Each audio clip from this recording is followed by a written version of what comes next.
Идеята, че пророците умират в същия ден, в който са заченати, е вкоренена в еврейските и християнските традиции. Това вярване се основава на символната завършеност на живота на пророка, който започва с зачатието, което предполага божествена симетрия между началото и края на земната му мисия. Някои факти, повечето учени са съгласни, че Исус е бил разпнат по време на Пасха, която се пада през пролетта, често датирана на 25 март. Ранните християнски мислители предполагат, че ако Исус е умрял на 25 март, той вероятно е бил заченат на същата дата. Тази идея се съгласува с теологичната концепция за перфектен жизнен цикъл. Добавянето на 9 месеца към 25 март води до 25 декември като дата на неговото раждане. Изборът на 25 декември като дата на раждането на Исус има исторически корени в ранното християнство, повлиян както от теологични, така и от културни фактори. Ранни християнски източници, Иполит Римски, един от най-ранните християнски теолози, споменава 25 декември като дата на раждането на Исус. Той изчислява това въз основа на предполагаемата дата на сътворението и зачатието на Исус на 25 март. Ранните християни вярвали, че 25 март е датата на Благовещение, свързвайки го с еврейските традиции, че значимите личности завършват живота си в пълни години, т.е. от момента, в който животът започва при зачеването до смъртта им. Римска култура, 25 декември, съвпада с римския празник на непобедимото слънце Сол Инвиктус, празнуващ завръщането на по-дългите дни след зимното слънцестоене. Християните преосмислиха тази символика, свързвайки Исус с светлината на света, Йоан 8:12. Празнуването на раждането му на тази дата подчертава победата му над тъмнината и греха. Църквата официално признава 25 декември като Коледа през IV век, особено по времето на император Константин. Хронографията от 354 римски календар посочва 25 декември като дата на Рождество Христово, показвайки официалното му признание по това време.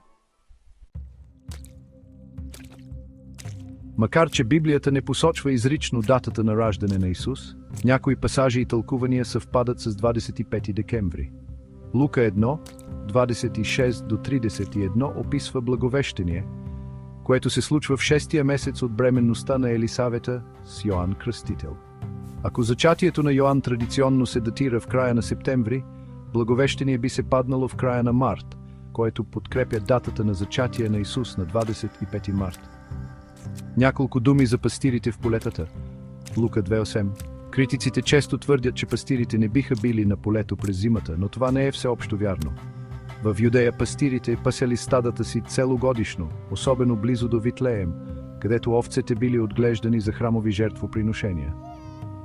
Температурата често може да е над 10 градуса по Целзий през зимата. А това, че е зима, не означава, че няма трева в Израел, където климатът е по-мек, тъй като е между 3 континента – Африка, Азия и Европа. Овцете е трябвало да бъдат хранени и пастирите е трябвало да се грижат за тях. Раждането на Исус през най-тъмното време на годината, близо до зимното слънцестоене, символизира неговата роля като светлина на света, Йоан 8:12. Така че Исус се появява като светлината на света, когато физическата светлина е най-малко, изглежда добър момент.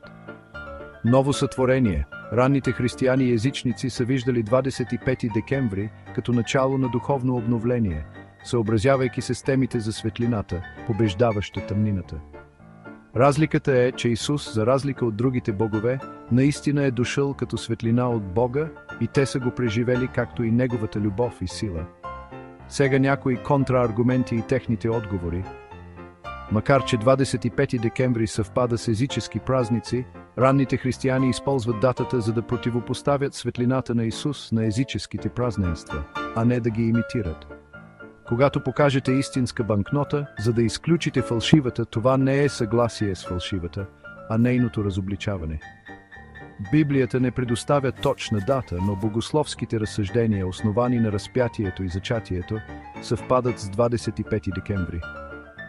Заключение. Аргументът за раждането на Исус на 25 декември се основава на комбинация от богословски разсъждения, пророчески жизнени цикли, историческо приемане на датата и символично значение. Макар точната дата да остава неясна за някои, 25 декември отразява дълбоки теологични и културни теми, които съответстват на ролята на Исус като светлина на света и изпълнението на пророчеството, а също така съответства на доказателствата.